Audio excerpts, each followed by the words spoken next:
ನಮಸ್ಕಾರ ರೈತ ಬಾಂಧವರೇ, ಕೊನೆಗೂ ರೈತರು ಕಾಯುತ್ತಿದ್ದ ಸಂತಸದ ಕ್ಷಣ ಬಂದಿದೆ. ತುಂಗಭದ್ರಾ ಜಲಾಶಯದಲ್ಲಿ 72 ಟಿಎಂಸಿ ನೀರು ಸಂಗ್ರಹವಾಗಿದೆ. ಸ್ನೇಹಿತರೆ, ಈ ಸುದ್ದಿ ಕೇಳಿ ತುಂಗಭದ್ರಾ ಅಚ್ಚುಕಟ್ಟು ಪ್ರದೇಶದ ರೈತರಲ್ಲಿ ಹೊಸ ಭರವಸೆ ಮೂಡಿದೆ. ಈಗ ಕಾಲುವೆಗಳಿಗೆ ನೀರು ಬಿಡುವ ನಿರೀಕ್ಷೆಯೂ ಹೆಚ್ಚಾಗಿದೆ. ಮಳೆ ಇದೇ ರೀತಿ ಮುಂದುವರೆದರೆ ಜಲಾಶಯ ಇನ್ನಷ್ಟು ತುಂಬುವ ಸಾಧ್ಯತೆ ಇದೆ.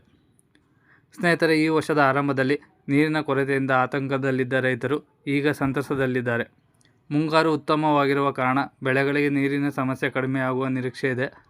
ಸ್ನೇಹಿತರೆ, ಭತ್ತ, ಕಬ್ಬು ಹಾಗೂ ಇತರ ಬೆಳೆಗಳನ್ನು ಬೆಳೆದಿರುವ ರೈತರಿಗೆ ಈ ನೀರು ದೊಡ್ಡ ಆಸರೆಯಾಗಲಿದೆ.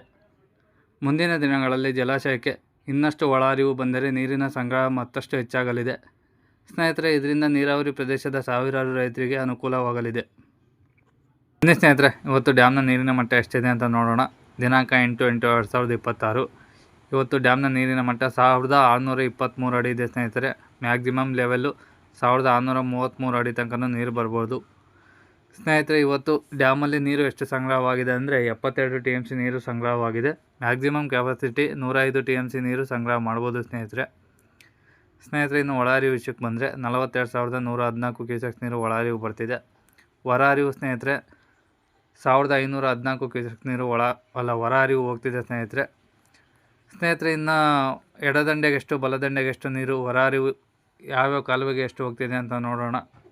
ಸ್ನೇಹಿತರೆ, ಎಡದಂಡೆ ಕಾಲುವೆಗೆ ಯಾವುದೇ ರೀತಿ ಹೊರಹರಿವು ನೀರು ಹೋಗ್ತಿಲ್ಲ ಸ್ನೇಹಿತರೆ. ಇನ್ನು ಬಲದಂಡೆ ಕಾಲುವೆಗೆ ಲೋಯರ್ ಲೆವೆಲ್ ಕಾಲುವೆಗೆ 1,031 ಕ್ಯೂಸೆಕ್ಸ್ ನೀರು ಹೋಗ್ತಿದೆ ಸ್ನೇಹಿತರೆ. ಬಲದಂಡೆ ಹೈಯರ್ ಲೆವೆಲ್ ಕಾಲುವೆಗೆ 400 ಕ್ಯೂಸೆಕ್ಸ್ ನೀರು ಹೋಗ್ತಿದೆ ಸ್ನೇಹಿತರೆ. ಮತ್ತು ರಾಯಬಸವನ ಕಾಲುವೆಗೆ 50 ಕ್ಯೂಸೆಕ್ಸ್ ನೀರು ಹೋಗ್ತಿದೆ. ನದಿಗೆ ಯಾವುದೇ ರೀತಿ ನೀರು ಹೋಗ್ತಿಲ್ಲ ಸ್ನೇಹಿತರೆ. ಪ್ರತಿದಿನ ತುಂಗಭದ್ರಾ ಡ್ಯಾಮ್ ಅಪ್ಡೇಟ್ಗಾಗಿ ಚಾನಲ್ನ ಸಬ್ಸ್ಕ್ರೈಬ್ ಮಾಡಿ, ಸಪೋರ್ಟ್ ಮಾಡಿ.